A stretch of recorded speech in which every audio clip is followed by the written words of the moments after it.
we are now here at Moana Sapa, and as you can probably see, medyo foggy. Super foggy siya. Kaya lang kasi sobrang aga pa naman. It should be clearing up at about 8-ish.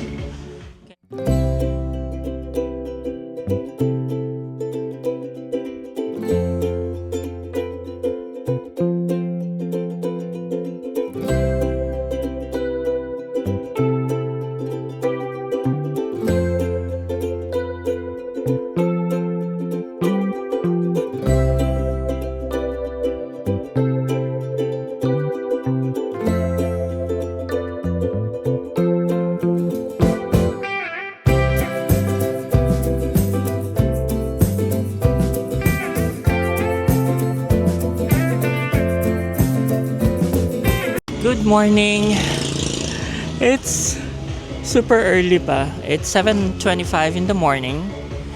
And this is our, day 4 na ba to? Parang day 4 na yata to. So, anyway, we are now here at Moana Sapa. And as you can probably see, medyo foggy. Super foggy siya. Kaya lang kasi sobrang aga pa naman. It should be clearing up at about 8-ish. Kaya lang maaga kasi ako nagising. Breakfast ako. Nag-ayos ako ng gamit ko ng konti. And then nag-relax lang ako watching the view from where I'm staying at. So bago tayo mag-continue, just some information for you. So ang entrance ng Moana, sana hindi naririnig yung entrance ng ating Moana Cafe is 90,000, and then you get a free coffee with it. Then you can enjoy it dito sa may tree house and then watch everybody. So nakikita nyo yung paligid. So this is where the photo spots are. Hindi siya ganun kalaki, but I think it's a good size. So okay na rin siya na for the price of it. And then, sana mabuksan ko to. Paano ba to? Ayaw niya bumukas. Anyway, so yun. You can enjoy your coffee after mo mag-picture. And I think, oras na ba? 8:37. So, we finished in good time. All good.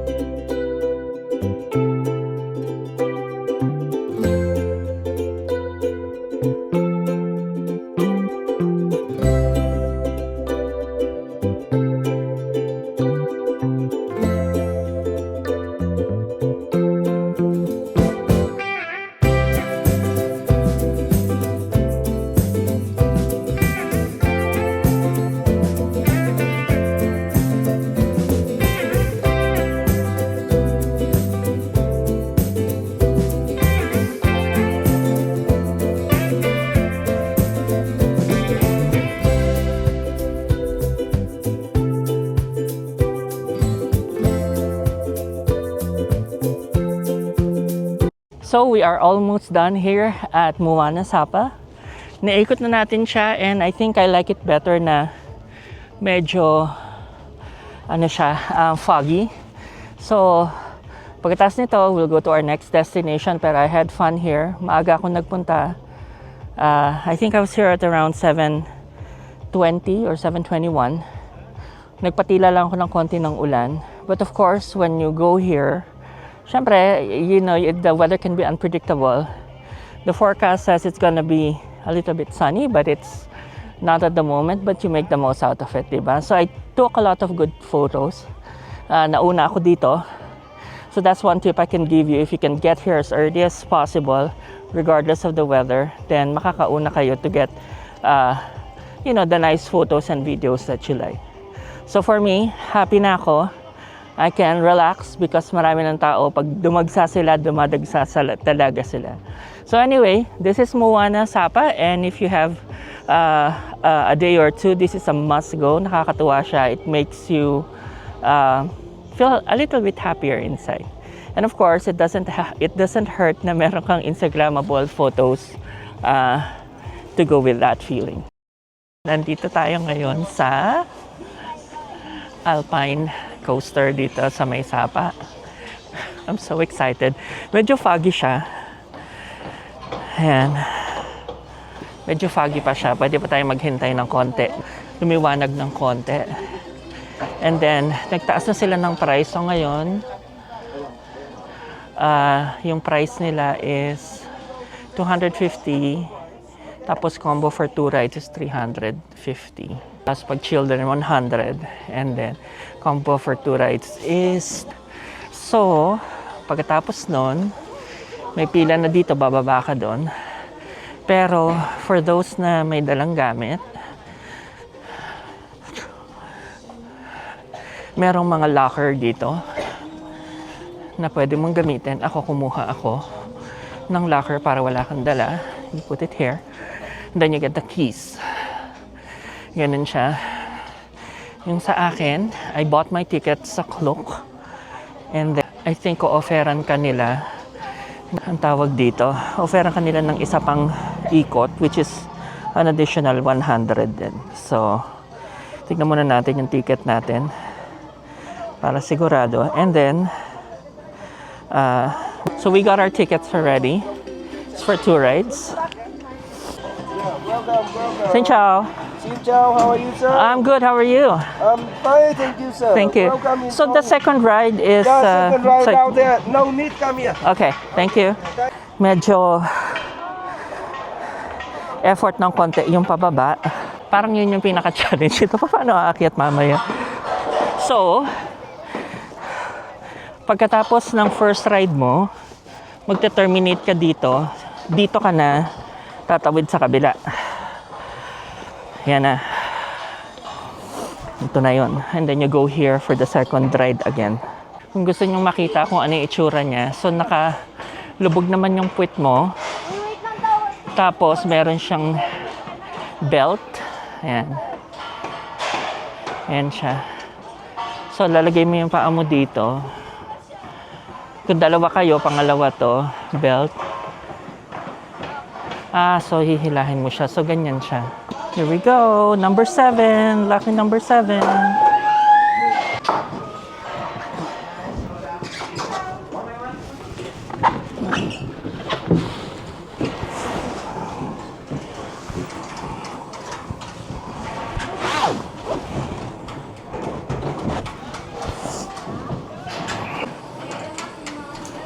Hello. How do you do it? With the control speed, put up to fast, medium, and slow. Okay. Not too slow, only fast or medium. Okay. Keep distance 25 meters. Okay. Slow first. Okay. Okay. Here we go, guys.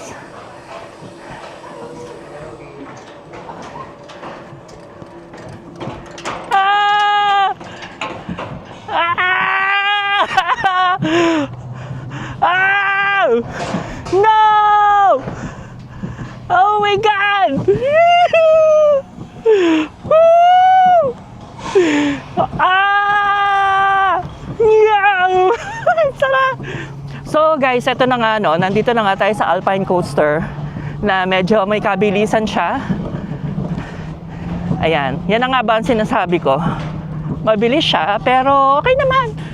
Hindi tayo masyadong natatakot, pero gusto ko lang sumigaw! Oh my God! Okay, kung wari dead ma... Oh my God! Okay, kaya ko to. Ah! Oh my God!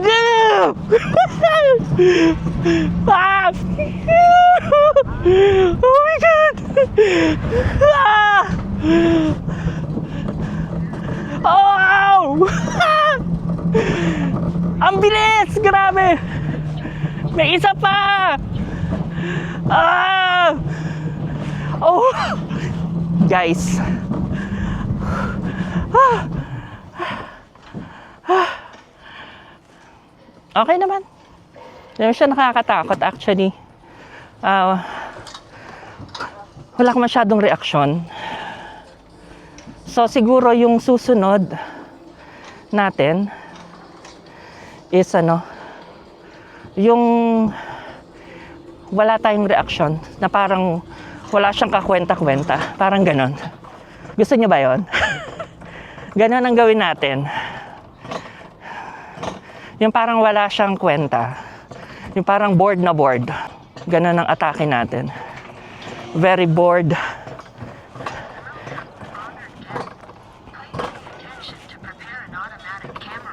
Wala tayong ka-interest. Parang napilitan lang tayo. Ganon. So maganda talaga pag walang mabilis yung sa harap mo, or wala kang ang tawag dito, inaabangan dun sa harap mo kasi talagang nakokontrol mo siya. At saka yung lever niya, nararamdaman mo, kaya mong parang kontrolado mo yung speed mo, parang ganon. Kaya masaya.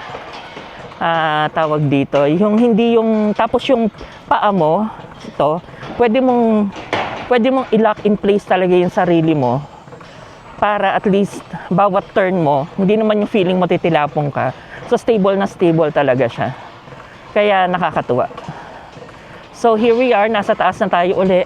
Ayun na siya, we'll do our second round and susubukan natin kung kaya ko na hindi mag-react. Parang imposible yata yun, pero sige, i-try natin. Okay, here we go.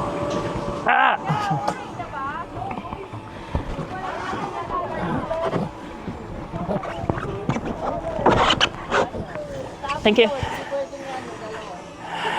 Oh, sorry. Thank you. Dito pala, kukunin yung second.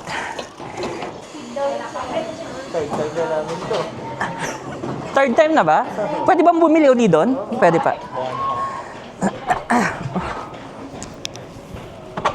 Alright. Okay. Okay, here we go. Alright. We'll do our thing. This is second round. This is our no reaction challenge. Okay? Ready? Ready?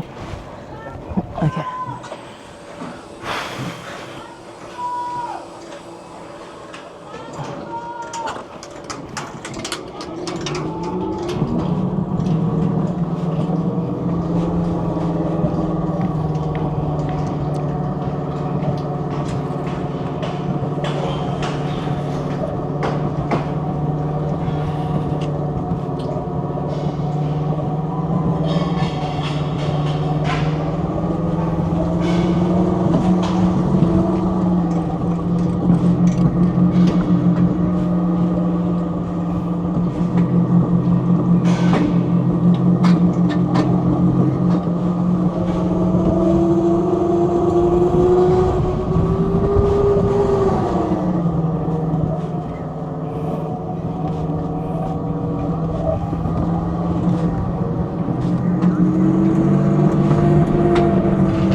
Tayo po ay nagtagumpay sa ating challenge.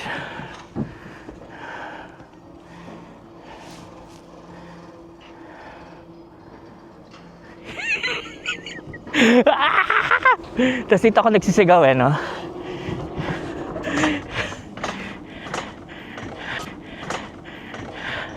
Tapos dito ako sumigaw no? Kasi pinigil ko lahat. Oh my God. Iniisip ko tuloy kung gusto ko pa ng isa pa.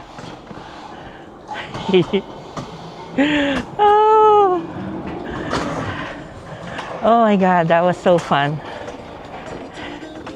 Tignan lang natin kung tingnan ko muna yung mga videos to see if they're really fun. Pero ang bilis, grabe. Ito halos konti lang yung alalay na ginawa ko. Tinodo ko talaga siya. Pero that was good. We decided to do another one. All right, this is our third. You want to go fast or medium? Fast. So let's wait for them first. Okay, you wait a minute. Yeah, it's okay. You ready? Yes, sir. Thank you.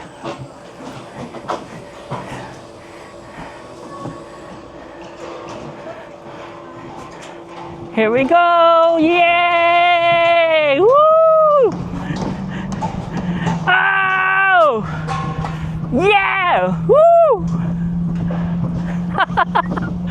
Ang saya! Woo!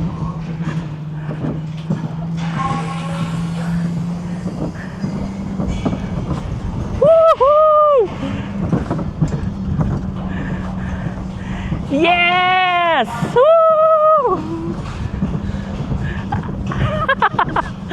Oh my gosh! Ah!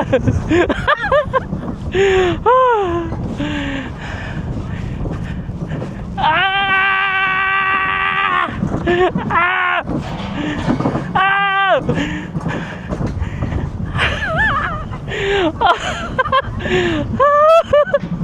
Woo! Oh wow! Ah! Ah! Woo-hoo-hoo! Ah! Whew! Ang saya. Oh my God. That's so good. I am so happy.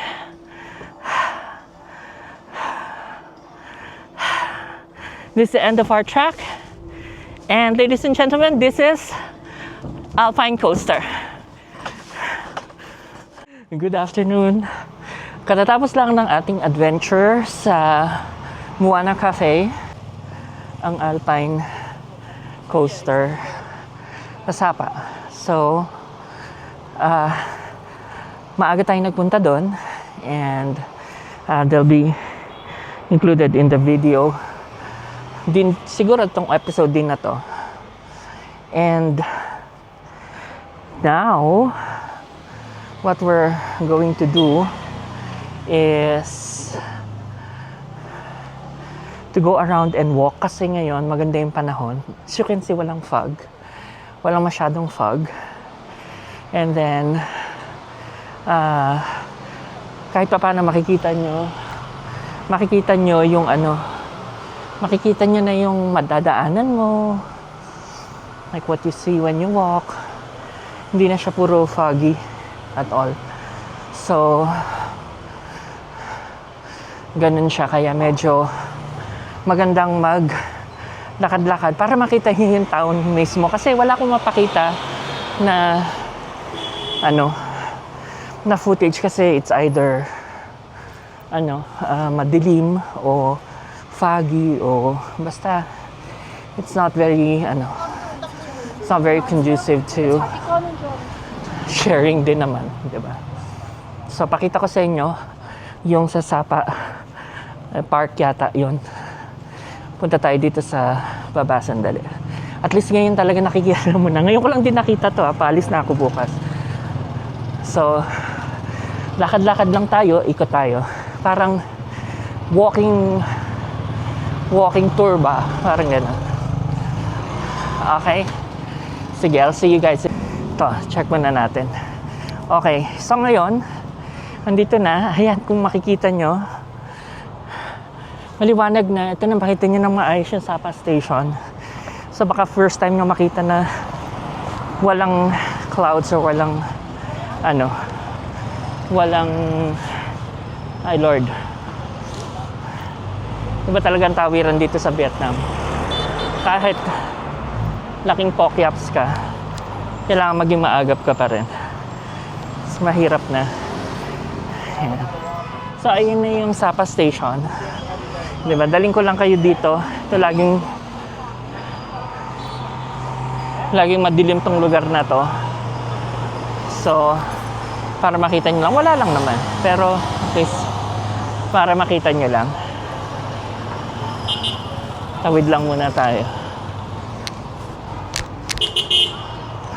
Yan. Okay. Ito na yung Sapa na parang park nila. Sa gabi daw parang may motor-motor na maliit dito. Yung parang ride. So, ito siya. Oh my goodness. Pakita ko lang sa inyo. Ikot tayo dito. Ayan. Oh my goodness. Ayun pala yung sky view. Oh. Ngayon mo lang talaga siya makita. Ayan o. Tignan natin. Ikot tayo ha. Ayan.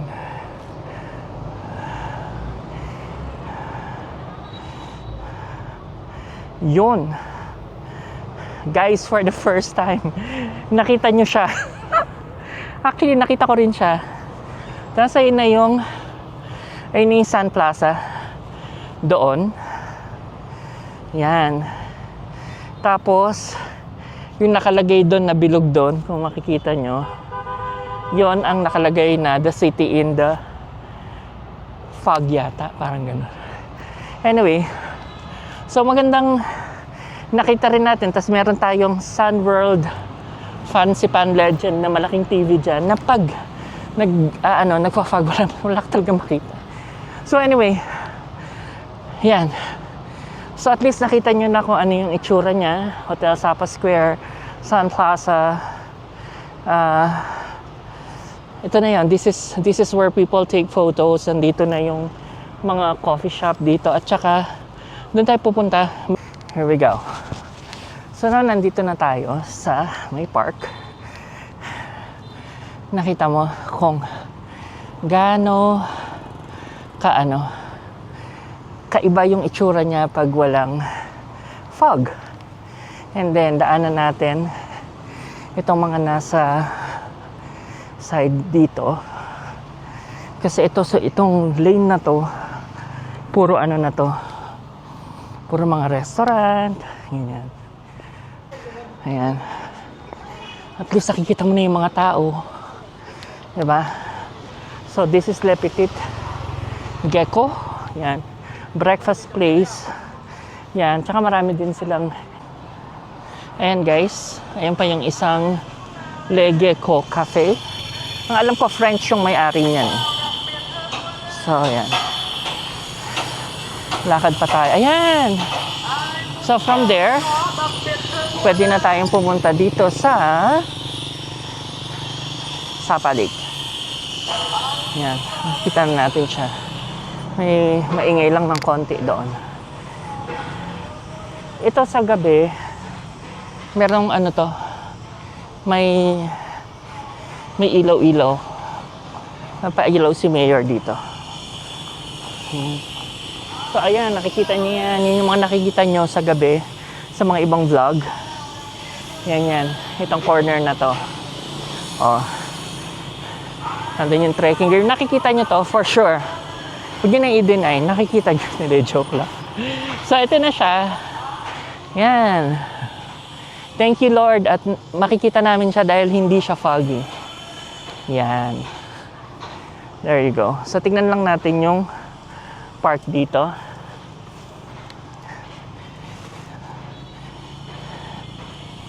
Ang daming kapihan, no? Alam mo, no joke, na kinakabahan ako para sa kanila. Ayan, guys, yung lake. Nandito siya in the middle of the town.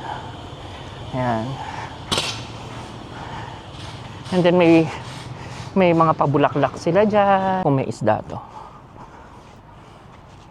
Tingnan natin. Baka naman dito nila kinukuha yung mga sturgeon. Ayan siya. Here you go. Siya paikot. Tapos banda roon. nandoon na yung nandoon na yung night market nila. Yan. So dito na siguro natin i-close yung ating series muna. So tomorrow we're going to Hanoi. We're taking the, oh my goodness, the sleeper bus again. 8:30 yung ating biyahe. And hinihintay ko pa yung message nung company to confirm. Syempre may pick up yun, pero maaga akong magigising, baka bigla, alam mo na, just to be ready. Naka-impake na ako 90%. After ng mga activities, umuwi ako, nag-impake ako bago ako lumabas yun para hindi ako toxic. So I can just relax the entire day, kain lang, lakad-lakad, and enjoy the place. And ganun yung aking naging game plan. And then we'll do another cut and a series for Hanoi naman this time. And it will also give me a little bit of time para aralin naman yung the stuff that I need to do in Hanoi kasi they're two different or entirely different places, as you know. So yun lang muna. Guys, maraming salamat for joining me for my simple Sapa first time Sapa experience. I did my best to share yung experience ko. Hindi siya yung tipong masyadong informational na magaling ganito, magaling ganyan.